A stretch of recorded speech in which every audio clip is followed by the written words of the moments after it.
Está no ar o Semear MS, dedicado ao universo do campo. No programa de hoje, você confere. Produtores rurais ganham prazo de até 2028 para renegociarem dívidas com os fundos regionais, mas especialistas alertam que é essencial avaliar a real capacidade de pagamento para não transformar a oportunidade em acúmulo de dívidas. Atenção, produtor rural, a partir do dia 17 de junho, começa a emissão do novo CCIR, o Certificado de Cadastro de Imóveis Rurais. Saiba como emitir o documento que mantém a propriedade regularizada e garante acesso a financiamentos.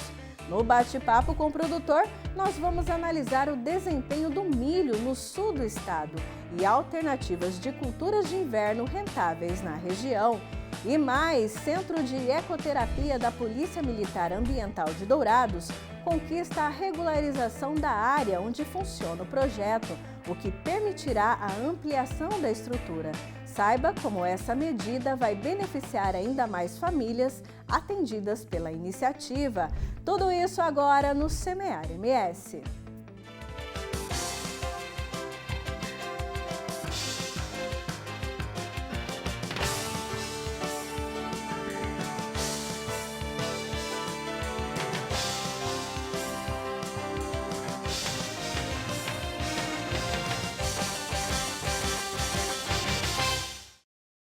Produtores rurais com dívidas antigas do FCO têm nova oportunidade de renegociação.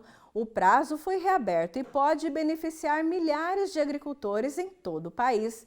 As condições incluem descontos e parcelamentos até 2032, mas especialistas alertam para o risco de novas dívidas. É importante avaliar a capacidade de pagamento antes de aderir. Produtores rurais de diversas regiões do país ganharam mais tempo para renegociar débitos adquiridos com recursos dos Fundos Constitucionais do Norte, FNO, Nordeste, FNE e Centro-Oeste, FCO. A nova regra, publicada no Diário Oficial da União, permite que os acordos de quitação ou parcelamento sejam formalizados até o dia 29 de abril de 2028. As dívidas que estão se acumulando com a FCO, e a gente calcula que em torno de 30% dos tomadores rurais da FCO têm algum tipo de dívida pendente, vai inviabilizando a atividade. Então havia sim essa necessidade, ela é muito oportuna, a renegociação veio num momento importante, porque depois de algum tempo de seca a gente voltou a ter uma perspectiva de safra cheia. A Confederação da Agricultura e Pecuária do Brasil, CNA, emitiu uma nota com explicações sobre a medida. A entidade estima que até 1 milhão de produtores, tanto pessoas físicas quanto jurídicas, mais de 90% ligados ao campo, podem ser contemplados com essa reabertura. É importante que se regularizem, porque eles vão precisar continuar buscando novos recursos do FCO para correção, para compra de insumos, máquina, equipamento, Eles vão continuar dependendo da linha de crédito, porque ela é fundamental para o desenvolvimento econômico do Centro-Oeste. Se a gente tem uma agricultura, se a gente tem uma pecuária, se a gente tem uma atividade canavieira de ponta, muito disso a gente deve à utilização do FCO desde que ele foi criado em 1988. A medida é considerada importante para dar fôlego aos produtores, especialmente em regiões que enfrentam dificuldades climáticas e econômicas. No entanto, economistas recomendam atenção. Antes de aderir à renegociação, é essencial que o produtor avalie sua capacidade real de pagamento e busque orientação técnica ou de profissionais especializados. A renegociação pode ser uma boa saída, mas é preciso planejamento para não acumular novas dívidas no futuro. Entre entrar com um pedido e a negociação estar concluída, isso vai levar no mínimo 180 dias. Então não é uma coisa que se resolve de uma hora para outra. Mas eu volto a insistir, o produtor precisa buscar um apoio técnico, precisa fazer conta e precisa analisar essa proposta com muito carinho. Existem duas formas de renegociar. o pagamento à vista, que pode garantir até 90% de abatimento, conforme o porte do produtor e a localização do empreendimento. E o parcelamento, com prazos estendidos até novembro de 2032. Nesse caso, o benefício pode incluir bônus de adimplência de até 50% do valor devido. Para fazer a liquidação da dívida, ele precisa, nesse momento que vai entrar uma safra melhor, ele precisa ver qual é o desconto do montante devido que ele tem e qual é a proposta de parcelamento. E aí fazer uma análise criteriosa disso para ver o que compensa mais para ele. Para aderir à renegociação, é necessário que o contrato tenha sido firmado há pelo menos 7 anos e que a dívida esteja registrada como de difícil recuperação ou prejuízo. Não se enquadram operações em que o banco tenha assumido 100% do risco, como acontece com financiamentos via FCO contratados a partir de 2001. Importante a análise do agrônomo para a perspectiva futura e de um financista, de um especialista em finanças, para que ele possa entender o arco de comprometimento que ele está fazendo. Quem formalizar o pedido de renegociação terá que pagar a primeira parcela no último dia útil do mês seguinte à assinatura do novo acordo. A segunda está prevista para 30 de novembro deste ano.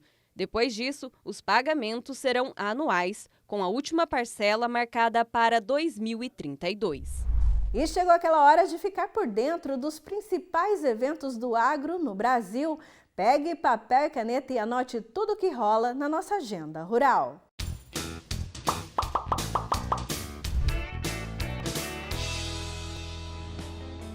De 11 a 12 de junho acontece o segundo Encontro Nacional de Agrometeorologia, evento 100% online para produtores, pesquisadores, profissionais e estudantes da área agrícola. Com painéis sobre desafios climáticos, o evento traz debates práticos, técnicas inovadoras e conteúdo técnico acessível. As inscrições estão abertas. Nos dias 12 e 13 de junho, Maringá, no Paraná, será o palco do 7º Simpósio Produção e Utilização de Forragens Conservadas, um dos principais encontros sobre forragens do país. O evento traz conhecimento atualizado, troca de experiências e novidades para a produção animal. De 23 a 28 de junho acontece o Bioaqua, primeiro evento online do Grupo de Estudos de Animais Aquáticos do Brasil, com foco em biologia, medicina veterinária, conservação e piscicultura. Uma semana de imersão com palestrantes renomados, debates, trocas de experiências e conhecimentos sobre a vida aquática. Estamos de volta para fazer um alerta aos produtores rurais. A partir do dia 17 de junho, começa a emissão do novo certificado de cadastro de imóveis rurais. O documento, obrigatório para quem tem terra no campo, é essencial para manter a propriedade regularizada e garantir acesso a financiamentos e programas do governo. A partir do dia 17 de junho, o Instituto Nacional de Colonização e Reforma Agrária, INCRA, disponibiliza um novo certificado de cadastro de imóveis rurais referente a 2025. Proprietários, usufrutuários ou ocupantes de terras poderão emitir o CCIR, que deverá ter a taxa paga até o dia 17 de julho para ter validade. A propriedade rural ela é definida da seguinte forma: é a propriedade que vem sendo explorada com a exploração rural, agrícola, extrativismo vegetal, pecuária, qualquer atividade no meio rural. E essa propriedade ela pode ser caracterizada tanto rural como urbana. Se você tiver uma área dentro do perímetro urbano, mas sua atividade é rural, você vai pagar o ITR e vai ter também o cadastro dessa área no INCRA, expedindo o CCIR. O documento fornecido pelo INCRA comprova a regularidade cadastral do imóvel rural e é fundamental para desmembrar, arrendar, hipotecar, vender ou prometer em venda o imóvel e para homologação de partilha amigável ou judicial. Sem a apresentação do CCIR, não é possível fazer qualquer uma dessas operações. O certificado é válido por 1 ano, contando a partir do pagamento. O próprio sistema informa quando emitir um novo. Além de manter a propriedade regularizada, o CCIR garante acesso a políticas públicas e financiamentos, como o crédito agrícola. O CCIR é indispensável para todos os atos que você for fazer na matrícula junto ao cartório. Uma averbação, um registro, inclusive no momento em que você vai fazer um financiamento, o principal pedido do agente financiador é se o imóvel está cadastrado no INCRA e tem o CCIR. A emissão pode ser feita pelo site do INCRA, pelo aplicativo SNCR Mobile ou nas salas da cidadania nas unidades regionais e municipais de cadastramento. Independentemente do tamanho, todas as propriedades rurais precisam ter o CCIR atualizado junto ao INCRA. Um projeto que transforma vidas deu um passo decisivo rumo ao crescimento. Em Dourados, o Centro de Ecoterapia do 2º Batalhão da Polícia Militar Ambiental acaba de conquistar a regularização da área onde funciona, um avanço que promete ampliar atendimentos e beneficiar ainda mais as famílias. O Centro de Ecoterapia do 2º Batalhão da Polícia Militar Ambiental de Dourados acaba de conquistar uma vitória importante: a regularização da área onde funciona o projeto dentro do Parque Anulfo Fioravante. Com isso, será possível ampliar a estrutura e beneficiar ainda mais famílias. Essa regularização do imóvel, né, dessa boa parte aqui do imóvel, que é onde está instalada a ecoterapia, ela agora abre margem para a gente aumentar a estrutura, empenhar recursos de emendas parlamentares, por exemplo, e poder construir, poder fazer uma área coberta para atender nos dias de chuva, de frio. Esse que é o nosso projeto. E, inclusive, fazer uma sala de espera para os pais, a gente tem esse projeto também. Então, são coisas que a gente só pode fazer a partir de agora. A ecoterapia é um método terapêutico que utiliza o cavalo como agente promotor de saúde, estimulando o desenvolvimento físico e mental do praticante. As sessões duram 30 minutos e vão muito além do andar a cavalo. A jovem Giovana participa há 8 anos do projeto, uma das terapias que ela mais se adaptou, como relata a mãe. Todo dia que vem, ela tem uma melhora, ela se acalma, né? Então, assim, é uma coisa impressionante. Ela chega, às vezes, em crise e ela vai embora toda feliz. Sem dizer a coordenação motora, também o comportamento, muita coisa vai mudando com o tempo. A gente encaminha para o médico psiquiatra, né, para fazer a avaliação. A avaliação fisioterapeuta, que é o fisioterapeuta, né, que encaminha. A avaliação psicológica, que é o psicólogo. E cada criança trabalha de uma forma específica. Crianças que precisam de trabalharmos a coordenação motora fina, concentração, várias outras coisas. Atualmente, o Centro de Ecoterapia atende cerca de 60 crianças e adolescentes por semana, mas existe uma fila de espera de mais de 500 pacientes. Por isso, a regularização da área onde acontece o projeto abre porta para a ampliação dos atendimentos. Olha, eu não consigo nem mensurar o nível de satisfação dos pais e de evolução que, quando é aplicada essa terapia, os usuários conseguem entregar, né? Tem referências de muitos pais aí, de familiares, que dizem que crianças, por vezes, tinham rigidez comportamental, que tinham vários tipos de debilidade, musculares também, outras disposições que a família ou outras terapias não conseguiam atingir. E essa terapia, né, por envolver o animal, tem toda uma dinâmica aí diferenciada e surte efeitos muito rápidos e muito abrangentes.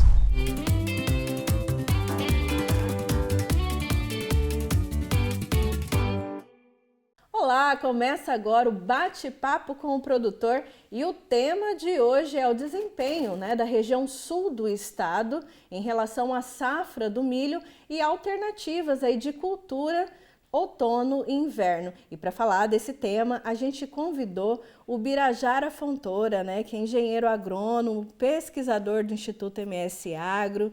E o Birajara, para começar, eu inicio perguntando para você, quando a gente compara a região sul do estado com a região norte, a gente vê que o desempenho da região sul está sempre ali, abaixo do esperado. O que motiva essa situação? Como é que você explica esse desempenho aí tão abaixo do esperado? Muito bom dia para você. Bom dia, Valéria. Bom dia. que exatamente a região sul do estado, e vamos colocar isso, os nomes, os municípios, Dourados, Carapó, Fátima do Sul, Amambai, nós estamos na zona de transição de clima tropical para cima e de clima temperado para baixo. Então nós estamos, em determinados momentos, nós não sabemos se vai ocorrer clima tropical ou clima temperado. E isso cria dúvidas, cria, vamos dizer assim, às vezes receio do produtor, né? O produtor fala assim, bom, o ano passado eu plantei cedo, fui bem, vou plantar cedo de novo, mas poderá haver variações climáticas. Nas regiões homogêneas, vamos dizer assim, onde é totalmente temperado ou totalmente tropical, ocorrem variações. Agora você imagina numa região de transição, né, que é o nosso caso aqui. Tá? Então esse ano nós temos essa condição de clima no Rio Grande do Sul, no Santa Catarina, com frio, com neve inclusive, em São Joaquim, né, nesses dias, e com temperaturas mais altas na região norte do estado. Ubirajara, 30% aqui, né, das lavouras da região sul do estado apresentaram algum tipo de problema. Sejam condições regulares, que são aquelas, né, com algum tipo de praga, enfim,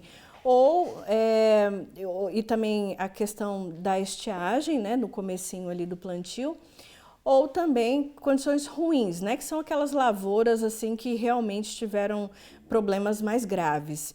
Como é que foi esse ano, né, na safra do milho? A estiagem prejudicou muito, aí depois teve um período aí de chuvas, deu uma amenizada. Como foi esse ano aqui para a safra do milho na nossa região?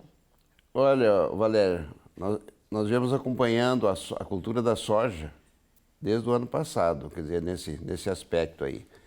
Então, o que aconteceu? O ano passado nós tivemos prejuízos por estiagem na soja. Por quê? Nessa região confusa, que a gente pode chamar, se é temperado, se é tropical, o produtor se antecipou no plantio da safra de verão, no plantio da soja. Tá? E exatamente nessa região teve problema. Teve problema com excesso de chuva em algum momento e com estiagem em outros momentos.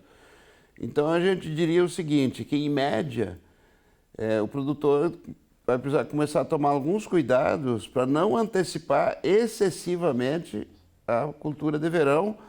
Por que ele faz isso? Visando liberar a área para antecipar ou para fazer mais cedo o plantio, a semeadura do milho. E deu problema no milho também, né?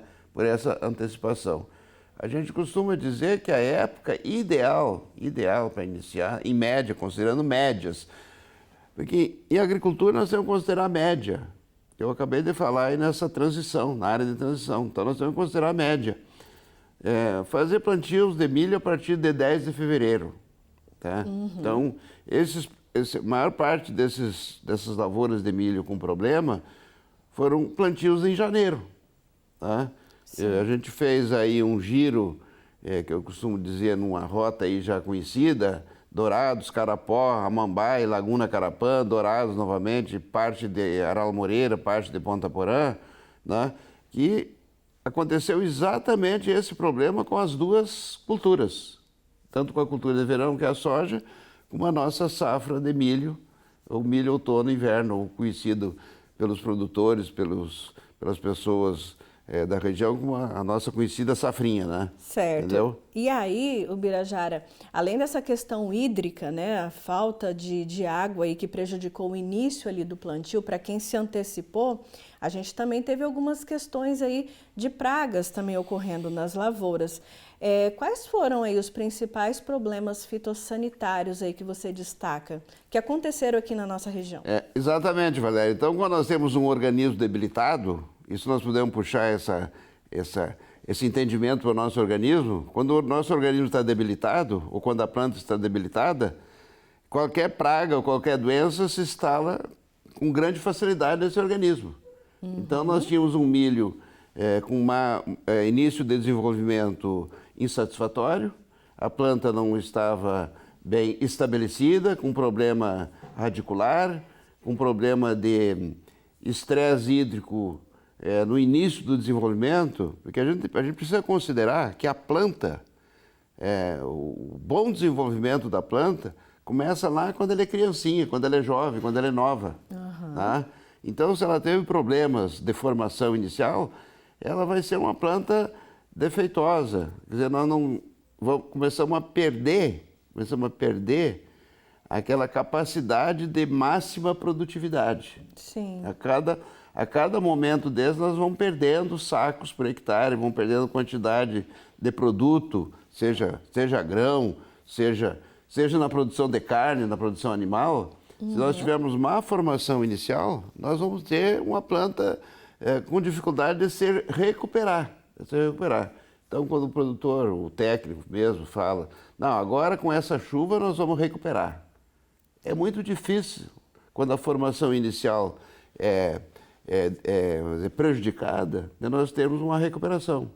Tá certo? E aí outra questão também, né? Além do estresse hídrico, né? A questão das pragas. Outra coisa também que tira o sono do produtor é a geada. E a gente já começou a ter, né, geadas aí durante a semana, enfim, que tem também aí deixado o produtor em alerta. Já dá para ter um diagnóstico, Birajara, dos primeiros impactos disso para a lavoura do milho?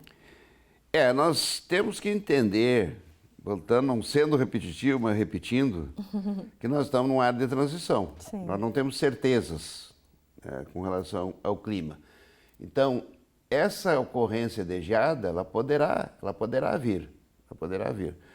Agora, nessa safra, nós já tivemos agora temperaturas baixas, tem registros aqui da UFGD, se eu não me engano, ontem chegou a menos 1 grau, né, aqui na Universidade Federal.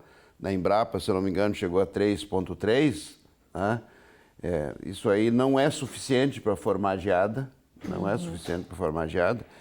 E se formou essa geada, a geada,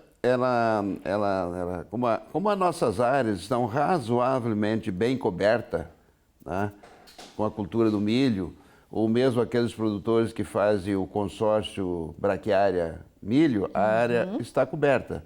Tá? Então, a temperatura do solo está, vamos dizer assim, num nível bom.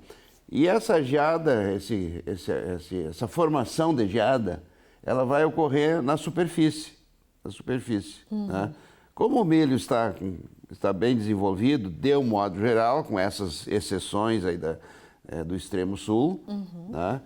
Essa geada praticamente, essa temperatura baixa, que a gente não tem ainda as informações completas, talvez andou se formando alguma geada em alguma baixada e tal, né? Que isso não causa grandes problemas. Tá? E como grande parte dessas lavouras já estão num estágio mais avançado, né?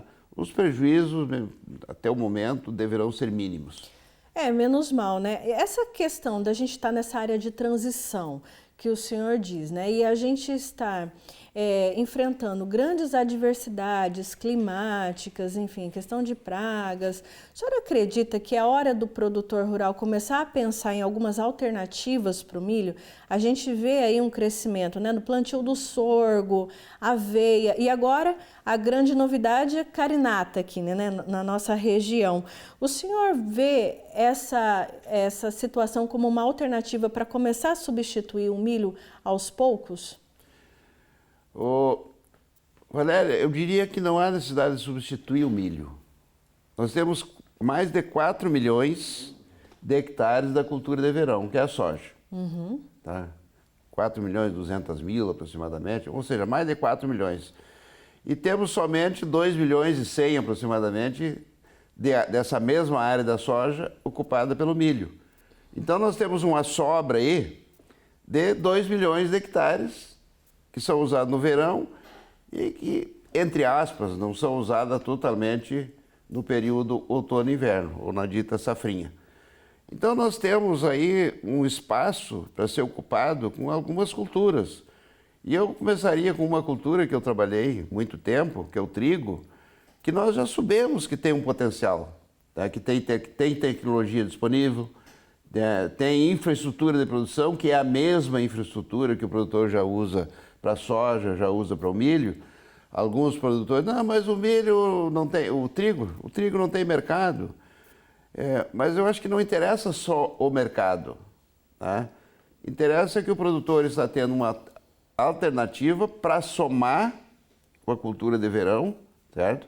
Para manter o solo coberto, para manter o sistema de formação de raízes, ou seja, para trazer mais matéria orgânica para o solo, tá?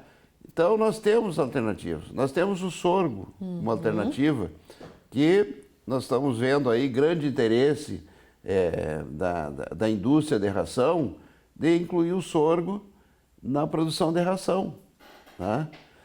Nós temos o milheto, que não é uma cultura, vamos dizer assim, de tanto interesse econômico, mas é uma cultura que mantém o solo coberto, nos ajuda na melhoria do solo, porque nós precisamos entender, Valério, o seguinte, que nós temos que trabalhar na agricultura visando produção e visando, vamos dizer assim, criar boas condições no solo para as próximas culturas, tá?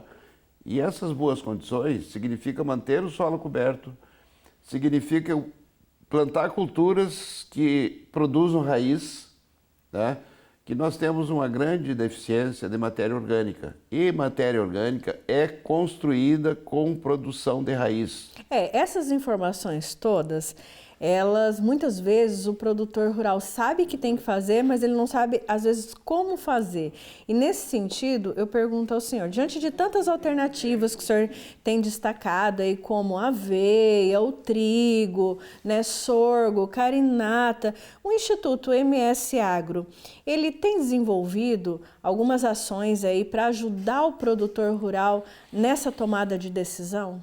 Exatamente, Valério. O Instituto MS Agro é uma instituição constituída de assistentes técnicos da região, 33 empresas de assistência técnica da região, que visam essa busca de alternativas, né? Essa busca de outras culturas, tanto para a produção como para a melhoria do solo. Porque o objetivo do Instituto MS Agro é desenvolver essas alternativas, trazer formas de melhoria do solo através dos remineralizadores, do nosso conhecido pó de rocha, trazer matéria orgânica para o solo, e a forma mais econômica de trazer matéria orgânica para o solo é plantando culturas no solo.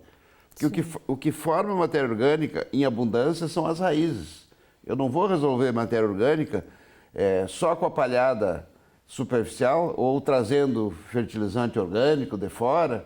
Eu tenho que produzir esse material vegetal no solo. Que cada planta que eu semeio lá na minha área, que eu colho grãos, que a planta seca, que a planta morre quando chega no final do seu ciclo, a raiz também vai morrer. Sim. A raiz morre, a raiz é planta, é parte da planta.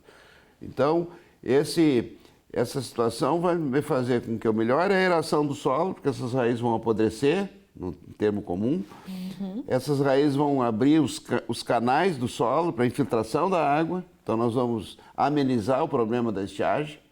Então tudo isso tem que ser pensado. Então eu tenho que trazer o máximo de planta, tá? E aí nós temos que ligar isso ao sistema plantio direto, que tem aquelas 3 premissas, que é conhecida de domínio público, não revolvimento do solo, cobertura permanente do solo, e rotação de culturas. Então, se nós estivermos fazendo isso aí, nós estamos processando um melhoramento do solo.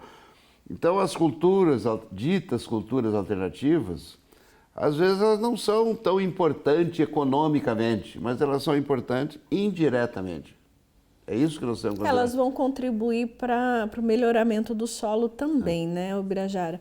E aí, assim, para encerrar, gostaria de agradecer mais uma vez sua participação aqui, né, e o Instituto MS Agro, mais uma vez aqui conosco. E para encerrar, Ubirajara, eu queria te perguntar, qual a recomendação que você dá aí para o produtor rural para a próxima safra, né, agora de soja? Aqui, né, para a nossa região sul. Primeiro, é importante que o agricultor acompanhe os resultados obtidos nas safras anteriores. Tá? Para ele definir melhor qual a variedade de soja, tá? Para ele ter certeza que ele está escolhendo uma variedade correta, ele se aconselhar com os técnicos, participar dos eventos, tá? Ou seja, buscar informação. Nós estamos na era da informação. As tecnologias, elas existem, elas estão aí. A gente costumava dizer, antigamente, quando eu comecei na década de 70, aqui na região, que nós tínhamos que achar uma forma de retirar as tecnologias das prateleiras e levar para o produtor. Então foi aí que surgiu a Fundação MS, foi aí que surgiu a Fundação Chapadão, é aí que está surgindo o Instituto MS Agro, com esses objetivos, viabilizar essas informações. Eu costumo dizer que nós temos que validar as informações técnicas. Informações técnicas da pesquisa existem na Embrapa, na universidade, nas próprias fundações, no Instituto, mas eu tenho que validar para que o produtor entenda. O produtor, enquanto não vê esse resultado dando certo na sua propriedade, ele não considera. Tá? Então, nós temos que validar junto com o produtor. Porque o produtor é que decide qual é a tecnologia que vai usar. Não sou eu que vou lá e digo, usa essa tecnologia. A gente costuma dizer que os recursos financeiros são dele, não são meus, né? Então, ele que toma a decisão. Tá aí dicas importantíssimas, né, para o setor produtivo. Mais uma vez, te agradecer, Ubirajara, por estar aqui conosco. Eu tenho certeza que esse é um assunto que vai gerar ainda outros bate-papos muito importantes e com certeza você estará aqui conosco mais uma vez, dando essas dicas valiosas aí para o produtor rural. Tá aí, esse foi o bate-papo com o produtor dessa semana. E o Semear MS também vai ficando por aqui. A gente se vê no próximo programa. Até lá!